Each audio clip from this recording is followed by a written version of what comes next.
नमस्कार बच्चों। आइए बच्चों, आज हम इस वीडियो के माध्यम से एट ग्रेड अभ्यास पुस्तिका कक्षा 5 विषय हिंदी, इसके अंतर्गत हम देखेंगे पाठ 8 छत्रपति शिवाजी। देखिए बच्चों, हम इस पाठ के अंतर्गत दिए गए सभी प्रश्नों के आंसर हम किस प्रकार से अपनी हिंदी की पाठ्य पुस्तकों से पूर्ण कर सकते हैं, आइए आज हम इस वीडियो के माध्यम से जानते हैं। तो देखिए बच्चों, यदि आप इसके आगे के और भी अन्य विषय के वीडियो या इसके आगे के वीडियो देखना चाहते हैं तो आप हमारे इस चैनल को सब्सक्राइब कर लें, बेल आइकन को प्रेस कर लें ताकि आने वाले सभी महत्वपूर्ण वीडियो आप तक पहुंचते रहेंगे। तो आइए देखते हैं पाठ 8 छत्रपति शिवाजी। देखिए इसमें प्रश्न दिए गए हैं, एक शब्द या एक वाक्य में उत्तर लिखिए। प्रश्न पहला है, शिवाजी और किस साम्राज्य के बीच लड़ाई चल रही है। तो पृष्ठ क्रमांक देखिए, आप पाठ्य पुस्तकों से ही इनके आंसर लिखेंगे। पृष्ठ क्रमांक 52 में चित्र क्रमांक 9 के विवरण के आधार पर आप इसका आंसर लिख सकते हैं। तो मुगल साम्राज्य के बीच, ठीक है। इसके बाद देखिए अगला है, माता जीजाबाई ने देश रक्षा के हेतु शिवा को किन ग्रंथों की कहानियाँ सुनाकर प्रेरित किया। तो पृष्ठ क्रमांक 48 में देख सकते हैं इसका आंसर, महाभारत, रामायण और पौराणिक तथा ऐतिहासिक कहानियाँ सुनाकर प्रेरित किया। इसके बाद है अगला प्रश्न, आतताई शब्द का अर्थ लिखिए। तो देखिए आतताई शब्द का अर्थ है, पृष्ठ क्रमांक 49 में देख सकते हैं, अत्याचारी।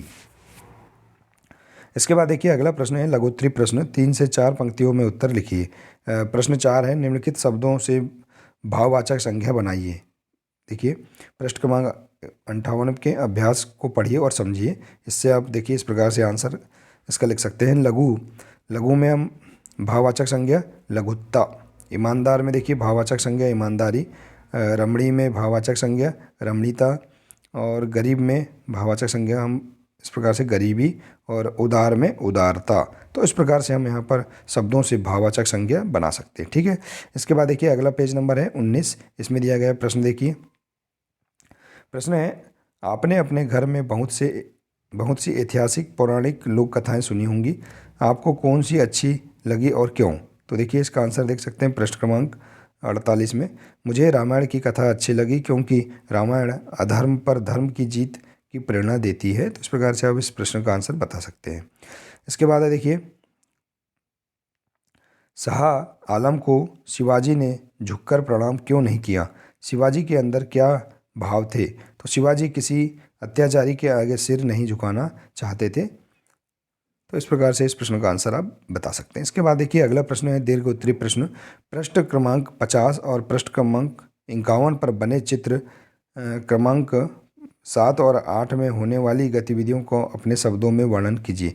देखिए आप देख सकते हैं इसका आंसर, पृष्ठ क्रमांक 50 और 51 के चित्र, देखिए चित्र क्रमांक 7 और 8 में होने वाली गतिविधियों को अपने शब्दों में वर्णन करेंगे। तो देखिए पृष्ठ क्रमांक 50 और 51 पर बने चित्र क्रमांक 7 एवं 8 में शिवाजी के एक सहयोगी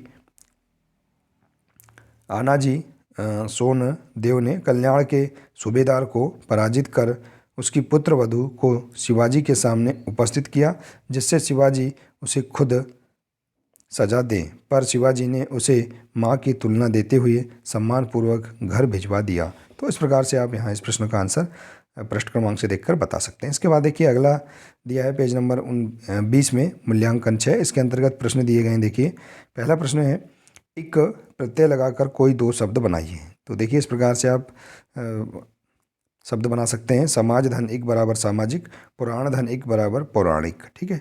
इसके बाद देखिए अगला प्रश्न है, शिवाजी के उज्ज्वल चरित्र की चर्चा चारों ओर क्यों फैली है। तो पृष्ठ क्रमांक 50 और 51 के चित्र 7 और 8 में देख सकते हैं, शिवाजी ने सूबेदार की पुत्र वधू की तुलना अपनी मां से करते हुए उसे सम्मानपूर्वक भिजवा दिया, यह घटना चारों ओर फैली है। इसके बाद देखिए अगला प्रश्न है दीर्घ उत्तरी प्रश्न, 8 से 10 पंक्तियों में उत्तर लिखिए। प्रश्न तीसरा है, शिवाजी के संपूर्ण जीवन चरित्र के बारे में अपने विचार व्यक्त कीजिए।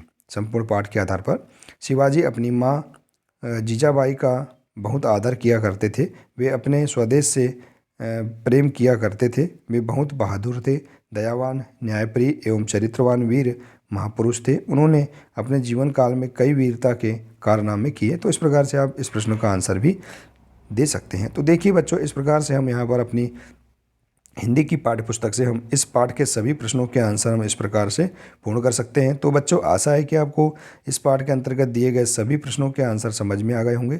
बच्चों, आज के लिए सिर्फ इतना ही है, मिलते हैं इसी प्रकार से अगले वीडियो में। नमस्कार।